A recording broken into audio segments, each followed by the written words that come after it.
गुजरात की राजनीति में भाजपा के अंदर सियासी भूचाल आ गया। कई लेटर, कई चिट्ठियां सार्वजनिक हो गई हैं और कई नेताओं ने चुनाव लड़ने से मना कर दिया है। जो पूर्व मुख्यमंत्री रहे, उप मुख्यमंत्री रहे, उन्होंने बाकायदा उनकी चिट्ठी सामने आ गई है और उनकी चिट्ठी के जरिए कहा जा रहा है कि वो चुनाव नहीं लड़ना चाहते हैं। अब आप देखिए, यह भी संयोग की बात है या प्रयोग की बात है। आज ये जो है, आज शाम को ही बैठक हुई, अभी चल रही है बैठक। अभी बैठक जो है, जिस वक्त मैं ये वीडियो रिकॉर्ड कर रहा हूं, बैठक चल रही है। और मोदी जी की जब दिल्ली के अंदर बैठक हो रही, उससे पहले ही चिट्ठियां सामने आ गई। खबर मैं आपको दिखाता हूं। गुजरात में आज बीजेपी की लिस्ट आ सकती है। मोदी मीटिंग में पहुंचे, पूर्व सीएम समेत 3 बड़े नेताओं ने कहा चुनाव नहीं लड़ेंगे।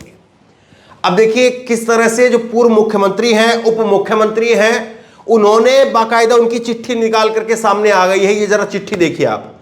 ये चिट्ठी आपको दिख रही, गुजराती भाषा में चिट्ठी है और इस चिट्ठी में लिखा है कि हम चुनाव जो है वो नहीं लड़ना चाहते हैं। अब इस तरह की जब चीजें होती है ना, वो संदेह पैदा करती है, शक पैदा करती है कि क्या वाकई जो है वो ये नेता चुनाव लड़ना नहीं चाहते, लड़वाना नहीं चाहते हैं। ये सवाल खड़ा होता है क्योंकि एक कांग्रेस से एक विधायक को ऐसा लाया है बीजेपी की तरफ ने, वो 10 बार का विधायक है। अब आप बताइए कि 10 बार के इतने वरिष्ठ विधायक को बीजेपी लेकर के आई है, वो विधायक क्या करेंगे? और जबकि यहां के पूर्व मुख्यमंत्री और मुख्यमंत्री वो खुद कह रहे हैं कि हम चुनाव नहीं लड़ना चाहते हैं। अब ये क्या बीजेपी के अंदर, इस बात को भी जरा आप टटोलिए और कुछ एक चीजें हैं उसको मैं आपको आगे बताऊंगा कि मोदी की मीटिंग से पहले इस प्रकार की चीजें आना, यानी भूमिका तैयार हो रही है। इनके टिकट काटे गए हैं या खुद इन्होंने मना किया है? एक सवाल ये खड़ा होता है। दूसरा एक बड़ा गंभीर सवाल है, मैं आपको आगे बताऊंगा, लेकिन उससे पहले कुछ एक खबर मैं आपको दिखा देता हूं ताकि आपको थोड़ा सा चीजें और साफ हो जाए। ये देखिए, कौशिक है, आज तक के पत्रकार हैं, गुजरात देख रहे हैं और इन्होंने लिखा है विजय रूपाणी सरकार के पूर्व मंत्रियों के एक के बाद एक लेटर सामने आ रहे हैं कि वो विधानसभा चुनाव नहीं लड़ना चाहते हैं।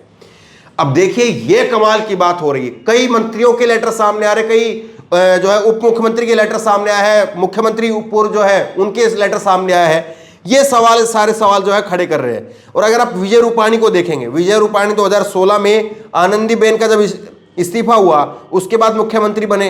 2017 के चुनाव के बाद दूसरी बार मुख्यमंत्री बने और अभी भी उनकी सेहत अच्छी खासी है, ऐसा नहीं कि उनकी सेहत कोई डगमगा गई है। उसके बाद में 2021 में इस्तीफा दिया था और भूपेंद्र पटेल जो है मंत्री बने थे। 1987 से जो है वो पार्षद से जीत करके राजनीति में एंट्री हुई थी।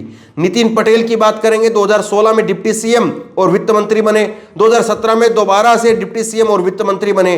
2021 में रूपाणी के साथ ही इस्तीफा दिया था और कई सारे मंत्रालय इनके पास में है। ये एक बात हो गई। दूसरी बात जो हो रही है, दूसरी बात यह है कि अब जो एक खबर और छोटी सी आप देख लीजिए, फिर मैं पूरी बात को आपके सामने रखता हूं। 10 बार विधायक रहे राठवा ने बीजेपी ज्वाइन की। गुजरात विधानसभा से चुनाव से पहले कांग्रेस को झटका। देखिए आप, ये जो है वो 8 तारीख की खबर मैं आपके सामने रख रहा हूं। और ये मोहन सिंह राठवा कौन है, ये आप देखिए। मोहन सिंह राठवा जो है, ये अब इनका राजनीतिक कैरियर है। 1972 से ये जो है चुनाव राजनीति में है, 1972 से और 1998 तक जैतपुर की पावी सीट से विधायक रहे हैं।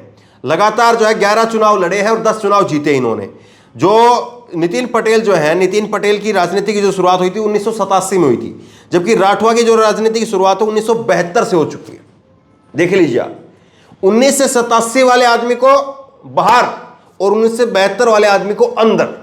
वो कांग्रेस से अंदर लाए गए हैं, वो बीजेपी से बाहर किए गए। बीजेपी यानी बाहर, यानी कि चुनाव लड़ने का जो टीम है उससे बाहर किए गए हैं। अब जरा एक चीज को समझिए आप, ये जो मोहन राठवा है ना, इन्होंने कहा भी है मैं चुनाव नहीं लड़ना चाहता, ऐलान कर रहे हैं। 11 बार चुनाव लड़े, 10 बार जीते, बड़े कद्दावर जो है विधायक रहे और अब भाजपा में भी आ गए हैं और कह रहे चुनाव नहीं लड़ना चाहता। अब जरा समझिए कि इत्मीनान से, ठंडे दिमाग से थोड़ा सा, बस केवल थोड़ा सा अपने दिमाग पर जोर दीजिए। क्या आपको कभी आपके आसपास जितने भी आपने नेता देखे होंगे, विधायक देखे होंगे, कोई सांसद देखा होगा, टीवी पर किसी को देखा होगा, एक एक टिकट के लिए हिमाचल के अंदर खुद मोदी जी फोन कर रहे हैं चुनाव मत लड़ो। एक एक टिकट के लिए मोदी जी कह रहे हैं कि चुनाव मत लड़ो। और यहां पर पूर्व मुख्यमंत्री, उप मंत्री और कई सारे जो है और मंत्री वो कह रहे हैं कि साहब हम लड़ना ही नहीं चाहते। अब जरा थोड़ा सा दिमाग पर जोर दीजिए और बताइए आप ये लड़ना नहीं चाहते, इनको लड़वाना ही नहीं कोई चाहता है। और अगर कोई लड़वाना ही नहीं चाहता है तो फिर कैसे इनको मनाया गया होगा?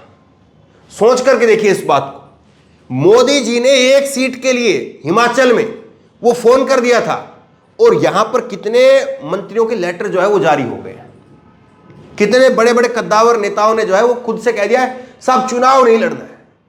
जरा सोच करके देखिए, एक कक्षा ऐसी है जिस कक्षा के अंदर से, जिस क्लास के अंदर से एक बच्चा बाहर जा रहा था, उसको पकड़ करके अंदर लाने के लिए स्कूल का हेडमास्टर आ गया।